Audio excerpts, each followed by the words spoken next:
Afternoon. Welcome to an afternoon of going over kind of where we are in relation to things that maybe you didn't hear about or not reading about in the press. Again, we are America's New Clothes. Like our page, go to our website, our YouTube channel, our Twitter, America's New C on Twitter.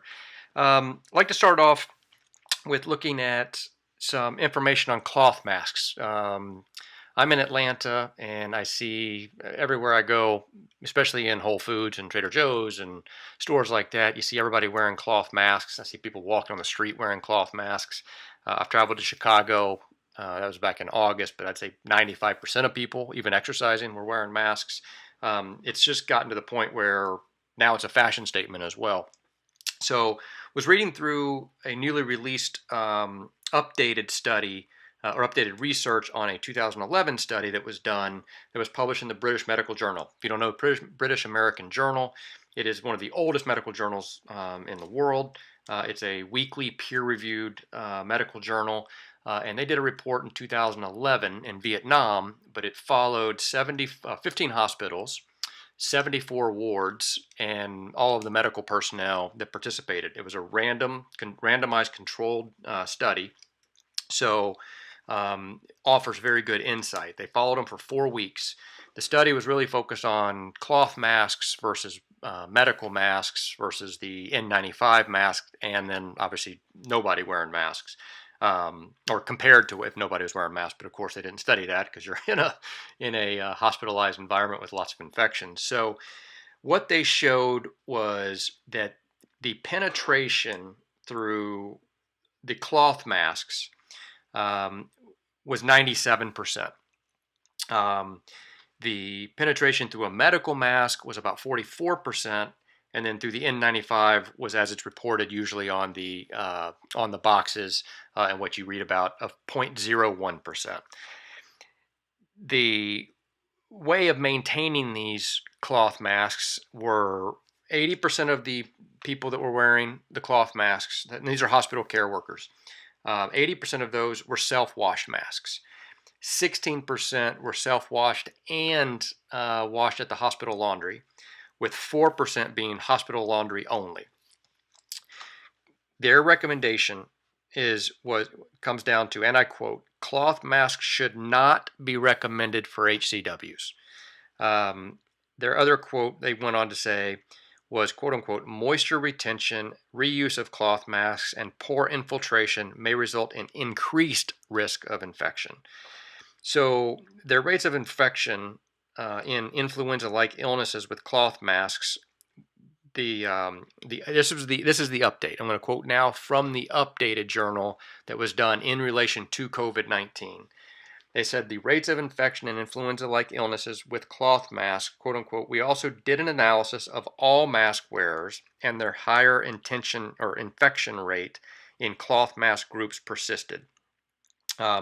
Another study that is on the site that you can click to on the link said and concluded cloth masks should not be implied to provide anything but marginal at best protection to this quote unquote epidemic. They do little to nothing for protection is what the conclusion was. Now, if you look over then to since everything's COVID now, they're trying to, the fear porn and trying to scare everybody into wearing masks and social distancing and everything else. Now, the one thing that one study did show, I'm back up, was that hand washing greatly decreased the amount of infection, since the infection was known to obviously be on surfaces and obviously touching PPE and that kind of thing. So washing the hands was the most critical thing to do. The original study was done on rhinoviruses, which particles are larger than, smaller. No, wait, yeah, larger than the coronavirus is. So, there is that possibility, obviously, that these are, different in size, and so therefore a cloth mask might be better suited for stopping, a virus with a larger particle size. But nevertheless, they're their statistics and findings were pretty harsh with regards to what we should be wearing, how we should be protecting ourselves and doing for purposes of mask wearing.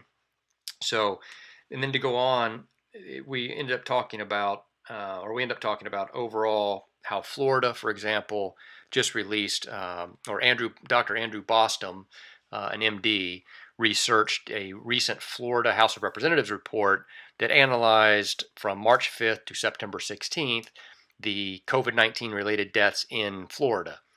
What he looked at and what he came back to determine was that, and he he talks about John Graunt, who is a pioneer in statistics. He wrote a treatise back in the 1600s, so 17th century, called Natural and Political Observations on the London Bills of Mortality, that really kind of put him into being, he's the doctor or father, whatever you want to call it, of statistics and vital statistics. So what Boston was able to do, kind of using the way Graunt used political arithmetic and statistical study, was to go through all of the coronavirus or COVID-19 related death data and look at which deaths were actually COVID related, which deaths were, as Dr. Birx called, with COVID versus died from COVID and of COVID and everything else. What he was able to determine is that the death count in Florida alone shows about a 40% excess of deaths related to COVID-19, meaning it should be reduced by about 40%. So one group looked at the report and showed, just on basic statistics, just going through and not even applying any of what Graunt did, you'd be about 10% in excess. So I think they have a total of about 13,365 deaths or so per the report. So 40% of those are not truly COVID-19 related.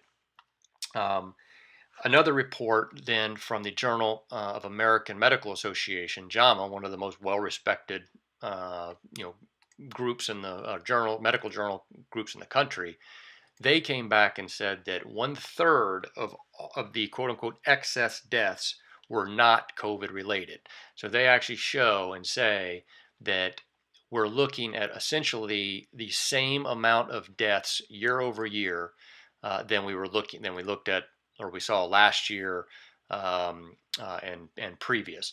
So they actually say here, and I quote, "Although total U.S. death counts are remarkably consistent from year to year, U.S. deaths increased by 20% during the March-July 2020 period. COVID-19 was a documented cause of only 67% of these excess deaths." So while obviously we did have a spike, and some experts and epidemiologists and virologists have said that some of these deaths that occurred in coronavirus were likely going to be flu-related deaths in the upcoming season, which would be what we're entering right now. And so they were basically pushed forward. There's no way to obviously know that, but they go on to show that found between, and it has yet, this study by the American Medical Association had yet to be peer reviewed, so it's still out there to be peer reviewed. But it found that between March and August, the U.S. recorded 1,336,561 deaths, which is a 20% increase over expected deaths. It noted that of the 225,000 excess deaths, 67%, so 150,541, were attributed to COVID-19. They also show that deaths from heart disease and Alzheimer's disease and dementia saw statistically significant increases. So we've been having this debate or discussion or whatever related to the deaths that we're not talking about. Suicide, depression, heart disease, this type of stuff. People not going in to get their cancer screenings, heart studies, that type of thing. And those are leading to a higher statistically higher increase of death. So the Washington Post had done an analysis, I think in September, that talked about a larger increase in excess dementia deaths. So this is all playing into each other, um, and so the fact of the matter is, one, what we're learning and what had been on pretty much every single study that had ever been done prior to March of 2020, when it became a political election hot topic, is that masks don't work, especially cloth masks. N95 masks, nobody will refute and say that those don't work. But these cloth masks you see everyone wearing, that you're shamed into not or shamed into wearing if you're not wearing one, like myself, um, don't offer any protection. Now, if you're an elderly person or someone in a high risk group and it gives you comfort, then sure. I mean, obviously wear it if you want to, take that path. It's it's freedom of choice on that. But to shut down businesses, to shut down, churches, and to keep people from normal daily life things, while claiming that I would wear a cloth masks, is just now showing to not be accurate. And well, let me get back up. Has historically shown to not be accurate, and even more so now as these studies are coming out. Now, some studies have been done, and it's just odd. I don't believe in coincidences, but it's just odd that all of a sudden the studies, the very, very small handful of studies that have shown, oh, it does work, just came out. I mean, they need it to show, and they probably got grants from the government to study it. So therefore, the grant was, hey, we're going to hypothesize to find that these masks work, and so they did. You had Fauci in, I think, March or April saying masks don't work. If they give you some level of comfort, then sure, wear it, right? But and then the CDC responded to a Tucker Carlson segment last week, and they specifically said that the masks are not meant to be worn or to protect the wearer, which makes no sense. If it's not meant to protect the wearer, who's it who's it intended to help and to protect? That makes no sense in and of itself on the face of it. So, showing that masks don't work, showing that excess deaths are not related necessarily to COVID-19, showing that states are like Florida are overestimating or concluding their death count, to continue to drive the fear, to continue to keep you controlled, to keep you in the pockets of what the government's trying to do. You see what's going on in Australia now. They're basically saying that until we get a vaccine and everybody's been vaccinated, you can't travel, you can't leave. I think now they've expanded. You can go over 25 kilometers from your house, but you're watching dictators and tyrants take over, all based on fear. If you've listened to Joe Dispenza or Bruce Lipton or Greg Broaden, and they talk about the effects of the brain, when you live in a fearful state, you are much, much more easily controlled. And that's what they're doing. They're using fear to control us. And you are obviously, luckily, seeing, and it started back in the spring, but you are seeing more and more people start to stand up and say, no more. This is ridiculous. The WHO just came out last week and said lockdowns don't work. What's odd about that is they supposedly released a statement yesterday saying that we have such a widespread breakout of the pandemic because we didn't lock down fast enough. So you have conflicting statements from the CDC, conflicting statements from the WHO, medical journals that have historically always said masks don't work. Now you're finding the small pockets of groups, and I can guarantee you, if you follow the grant money, you will find out that their hypothesis was to get the grant to show that masks work, and so that's what they're going to conclude. You're seeing most every study that's ever been done show that masks don't work. So again, if you want to live in fear and you want to be controlled, by all means, keep wearing a mask. If it makes you feel better, great, wear a mask. Don't shame others. I don't wear a mask, and I'll be the first one to get into a discussion with someone on the idiocy of their wearing a mask, and I can go through fact after fact after fact with them. I don't wear them in like Whole Foods and that type of thing. So I think they're just stupid. I don't think they serve a purpose for healthy people anyway. So anyway, like my grandfather used to always say, if you don't use your head, you might as well have two butts. So now, changing courses here, looking at some election information. We have Mark Zuckerberg, obviously a censor of truth, censor of a platform that luckily I think he's being subpoenaed or going to be looked at. Zuckerberg is the founder and major donor to what's called the Center for Tech and Civil Life. What they have done is their biggest push is to push the vote, get more people to vote, get more polling places or whatever. One city that they've targeted, which is odd, is Philadelphia.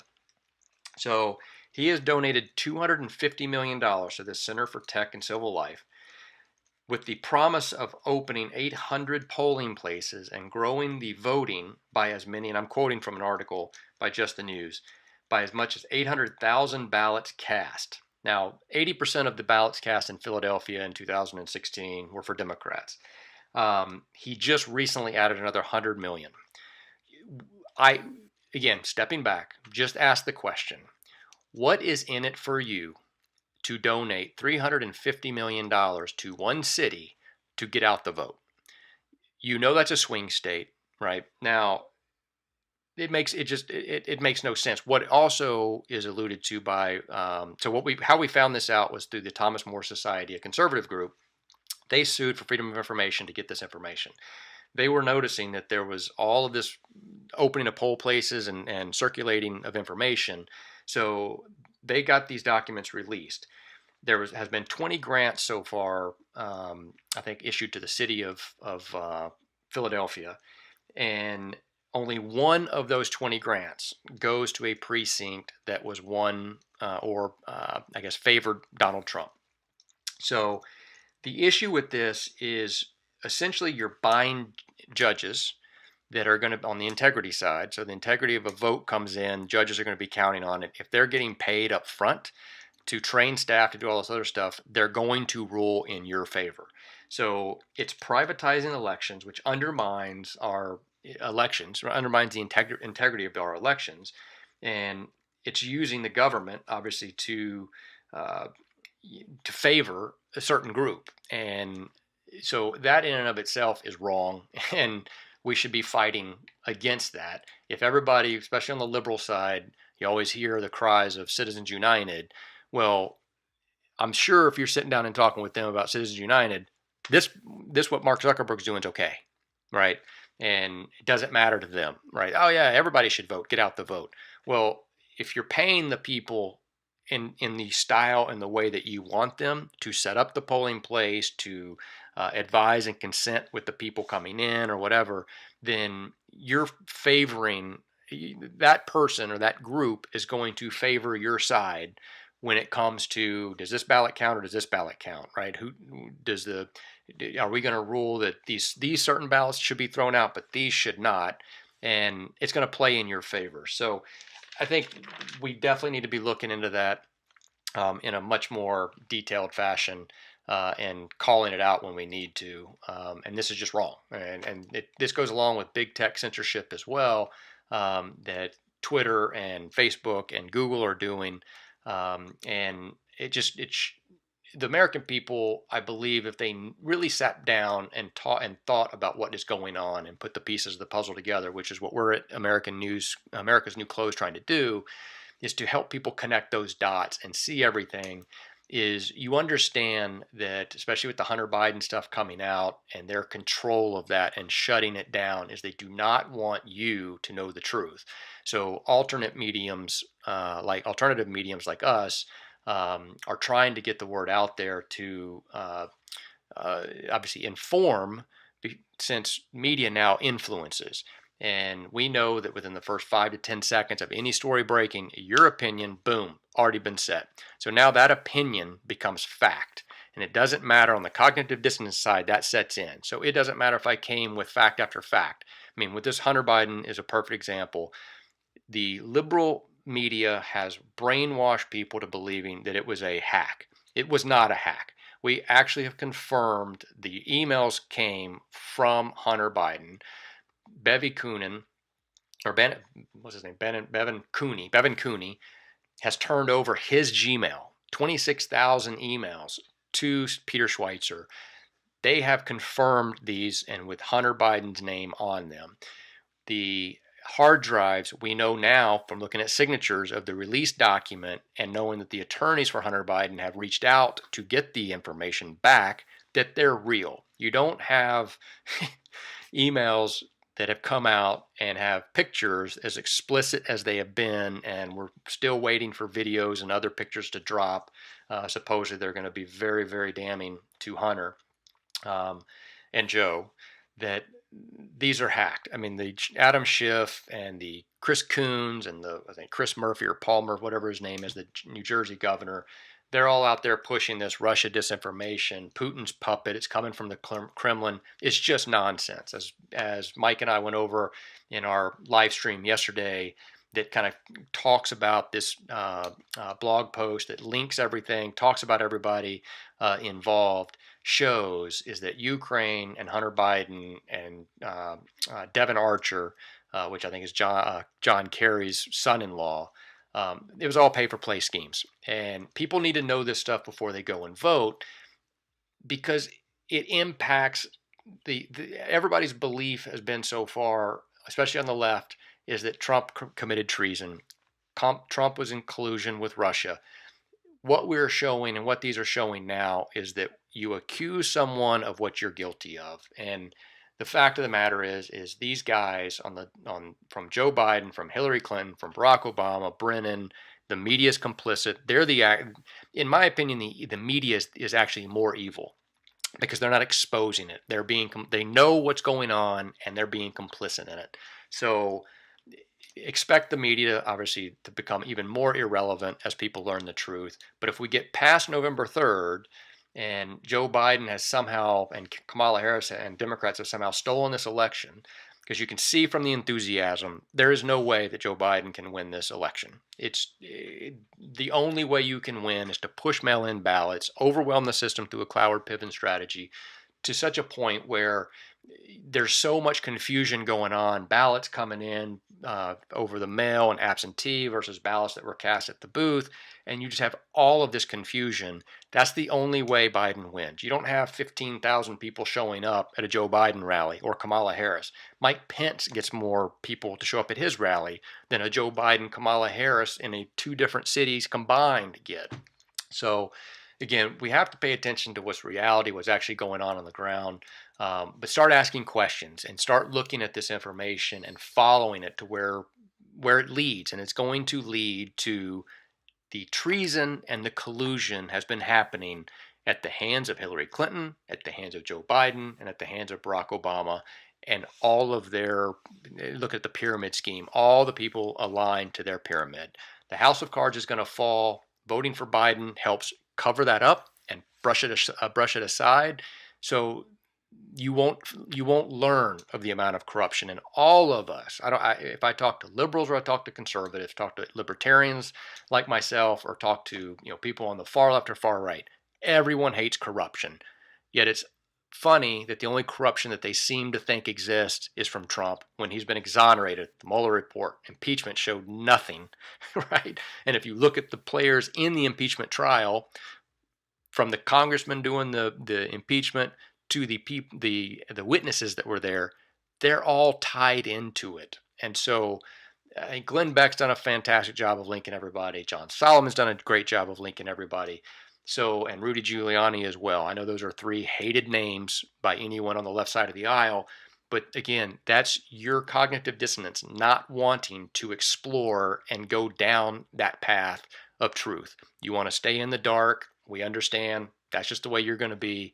But if you truly care about America, if you love the country more than you hate Barack Obama or hate Donald Trump, then you're going to want to look into this and know the facts before you cast your vote. Because once you cast your vote, as you know, you can't get it back. And if this story breaks about Joe Biden, Hunter Biden, in a way more explosive detail that ties him to treasonous acts against the country, you can't get that vote back, and we may be done. Thank you for your time. Appreciate you looking at or hearing the podcast. Again, like, share on Twitter, on Instagram, on Facebook, and YouTube, and as much as you can. Thank you very much. Have a good day.